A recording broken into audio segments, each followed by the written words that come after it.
Welcome to my channel Rehan super tech ji. कैसे हैं गए? सब ठीक हैं। ये जो अभी कैमरे इंस्टॉलेशन का काम कर रहे हैं और ये भी शुरू करने लगे हैं यहाँ पर।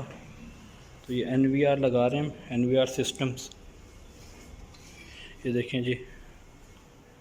और इसीलिए सिंपल जो हमने CAT6 की केबल ड्रॉप की हैं, तो एक हमें सिस्टम 2 LCDयाँ चाहिए, एक इधर देखने के लिए और एक यहाँ पर। ये एक लगा दिया और अभी हम इसकी दूसरी एक लगाएंगे।